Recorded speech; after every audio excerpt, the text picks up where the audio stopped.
नमस्कार। प्रादेशिक समाचार के साथ मैं पूनम किरकेट्टा। पहले मुख्य समाचार। मुख्यमंत्री ने केंद्र से राज्य के ग्रामीण इलाकों में स्थानीय युवाओं को एसपीओ नियुक्त करने की मांगी अनुमति। जनजातीय मामलों के केंद्रीय मंत्री अर्जुन मुंडा आज जमशेदपुर में आदि महोत्सव का करेंगे उद्घाटन। 350 जनजातीय कलाकार और कारीगर लेंगे हिस्सा। झारखंड उच्च न्यायालय का रांची नगर निगम को निर्देश, कर्मचारियों के प्रमोशन मामले में अदालत के आदेश का 3 सप्ताह में अनुपालन करें सुनिश्चित। और राज्य के बेहतर प्रदर्शन करने वाले पशु चिकित्सक होंगे सम्मानित। 17 अक्टूबर को होगा सम्मान समारोह। और हांगझोउ एशियन गेम्स में आज सवेरे भारतीय तीरंदाजों ने 2 गोल्ड सहित 4 पदक जीते। महिला कबड्डी में भी भारत को स्वर्ण, 100 पदकों की ऐतिहासिक उपलब्धि हासिल। और अब समाचार विस्तार से। मुख्यमंत्री हेमंत सोरेन ने राज्य के ग्रामीण इलाकों में स्पेशल पुलिस ऑफिसर एसपीओ के रूप में स्थानीय युवाओं को नियुक्त करने की अनुमति केंद्र सरकार से मांगी है। मुख्यमंत्री नई दिल्ली में केंद्रीय गृह मंत्री अमित शाह की अध्यक्षता में वामपंथी उग्रवाद को लेकर आयोजित बैठक में प्रधानमंत्री आवास योजना के तहत राज्य में 8 लाख पात्र लाभुकों को आवास स्वीकृत नहीं किए जाने और बैंकों द्वारा अपेक्षित सहयोग नहीं करने का भी मुद्दा रखा। मुख्यमंत्री ने उग्रवाद के खिलाफ चलाए जा रहे अभियान और उसे मिली सफलता की जानकारी भी इस बैठक में दी। जनजातीय मामलों के केंद्रीय मंत्री अर्जुन मुंडा जमशेदपुर में आज से 16 अक्टूबर तक आयोजित होने वाले राष्ट्रीय जनजातीय महोत्सव आदि महोत्सव का उद्घाटन करेंगे। केंद्रीय जनजातीय मंत्रालय और ट्राइफेड द्वारा आयोजित आदि महोत्सव में लगभग 350 जनजातीय कारीगर और कलाकार भाग लेंगे। ट्राइफेड झारखंड के क्षेत्रीय प्रबंधक एसके राजू ने बताया कि आदि महोत्सव में 150 से ज्यादा स्टॉल्स में हस्तशिल्प, प्राकृतिक उत्पाद और जनजातीय व्यंजन विशेष रूप से उपलब्ध होंगे। यहां जनजातीय कला और संस्कृति का भी प्रदर्शन किया जाएगा। आदि महोत्सव के उद्घाटन समारोह में जनजातीय कार्य राज्य मंत्री रेणुका सिंह और विशेश्वर टुडू भी मौजूद रहेंगे। भ्रष्टाचार निरोधक ब्यूरो एसीबी ने चतरा जिले के हंटरगंज अंचल कार्यालय के राजस्व कर्मचारी विपिन चौबे को कल 15,000 रूपये रिश्वत लेते रंगे हाथों गिरफ्तार कर लिया। उसके खिलाफ एक व्यक्ति ने जमीन के दाखिल खारिज के नाम पर 25,000 रूपये रिश्वत मांगे जाने की शिकायत एसीबी में दर्ज कराई थी। राज्य सरकार ने हाल ही में शुरू किए गए आधुनिक सुविधाओं से युक्त 206 सरकारी एम्बुलेंस वाहनों का 3 करोड़ 65 लाख रुपए का टैक्स माफ करने का निर्णय लिया है। परिवहन मंत्री चंपई सोरेन ने एम्बुलेंस वाहनों के निबंधन की टैक्स राशि माफ करने के प्रस्ताव को स्वीकृति दे दी। झारखंड उच्च न्यायालय ने रांची नगर निगम को चतुर्थ वर्ग के कर्मचारियों को पदोन्नति देने के मामले में 3 सप्ताह के अंदर अदालत के आदेश का अनुपालन सुनिश्चित करने का निर्देश दिया है। न्यायाधीश डॉक्टर एसएन पाठक की अदालत ने सुनवाई के दौरान नगर आयुक्त की ओर से नई दिल्ली में चुनाव आयोग की बैठक में शामिल होने का हवाला देकर आज अदालत में सशरीर उपस्थित होने से छूट देने की मांग को लेकर दाखिल हस्तक्षेप याचिका को स्वीकार कर लिया। हजारीबाग जिले में विभिन्न योजनाओं के जरिए महिलाओं को सशक्त और स्वावलंबी बनाया जा रहा है और जानकारी दे रहे हैं हमारे संवाददाता।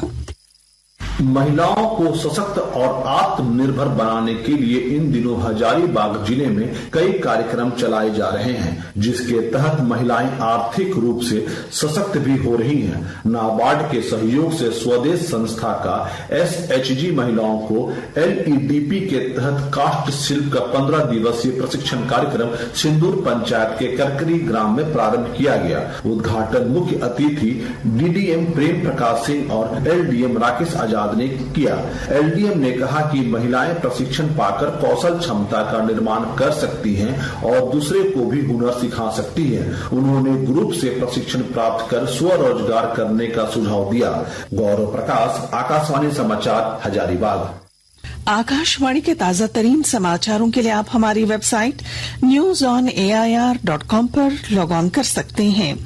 ताजा समाचार X handle @AIR news alerts और Facebook page all India radio news पर भी उपलब्ध है।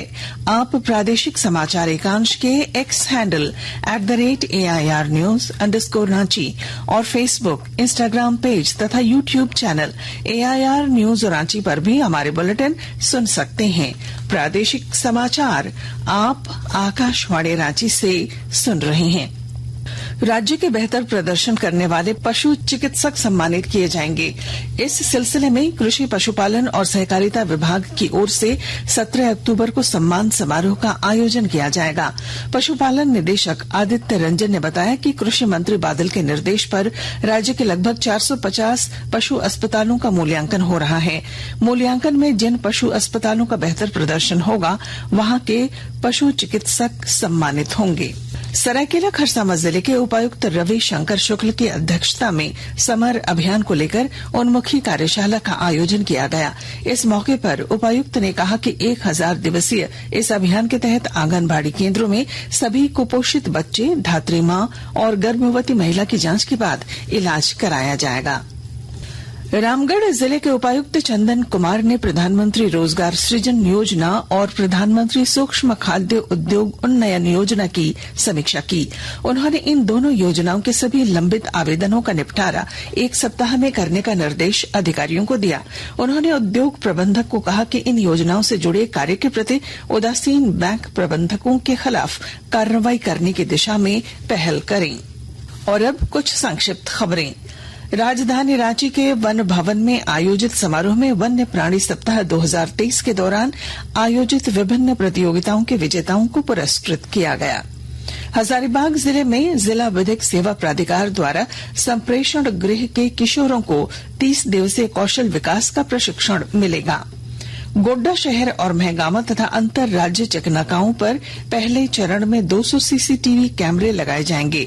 जिले के पुलिस अधीक्षक के निर्देश पर सीसीटीवी लगाने के लिए स्थल चयन किया जा रहा है। होंगशो एशियन गेम्स में भारत का शानदार प्रदर्शन जारी है। आज सवेरे भारतीय तीरंदाजों ने 2 स्वर्ण पदक, 1 रजत और 1 कांस्य पदक जीता। प्रवीण ओजस ने कंपाउंड पुरुष व्यक्तिगत स्पर्धा में स्वर्ण तो अभिषेक वर्मा ने रजत पदक हासिल किया। वहीं कंपाउंड महिला व्यक्तिगत स्पर्धा में ज्योति सुरेखा ने स्वर्ण और अदिति गोपीचंद ने कांस्य पदक जीता। महिला कबड्डी में भी भारत को गोल्ड मेडल मिला है। इस तरह भारत अब 25 स्वर्ण, 35 रजत और 40 कांस्य पदक समेत 100 पदकों की ऐतिहासिक उपलब्धि के साथ तालिका में चौथे नंबर पर है। और अब अखबारों की सुर्खियां।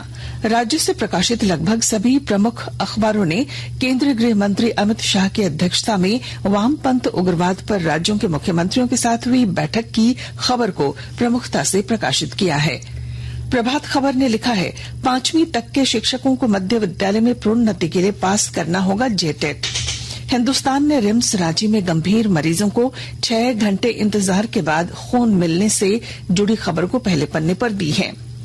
दैनिक भास्कर लिखता है केंद्र को नहीं भेज पाए ऑडिट रिपोर्ट, राज्य के 35 लाख बच्चों का बंद हो सकता है मिड डे मील।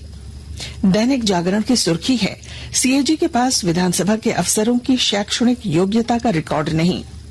और अंग्रेजी अखबार हिंदुस्तान टाइम्स और द टाइम्स ऑफ इंडिया ने होंगशो एशियन गेम्स में भारत के शानदार प्रदर्शन से जुड़ी खबर को तस्वीरों के साथ प्रमुखता से प्रकाशित किया है। और अब अंत में मुख्य समाचार। मुख्यमंत्री ने केंद्र से राज्य के ग्रामीण इलाकों में स्थानीय युवाओं को एसपीओ नियुक्त करने की मांगी अनुमति। जनजातीय मामलों के केंद्रीय मंत्री अर्जुन मुंडा आज जमशेदपुर में आदि महोत्सव का करेंगे उद्घाटन। 350 जनजातीय कलाकार और कारीगर लेंगे हिस्सा।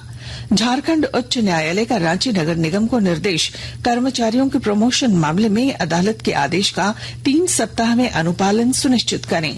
राज्य के बेहतर प्रदर्शन करने वाले पशु चिकित्सक होंगे सम्मानित। 17 अक्टूबर को होगा सम्मान समारोह। और होंगशो एशियन गेम्स में आज सवेरे भारतीय तीरंदाजों ने 2 गोल्ड समेत 4 पदक जीते। महिला कबड्डी में भी भारत को स्वर्ण, 100 पदकों की ऐतिहासिक उपलब्धि हासिल। और इसके साथ ही आकाशवाणी रांची से प्रादेशिक समाचार का ये बुलेटिन समाप्त हुआ। नमस्कार।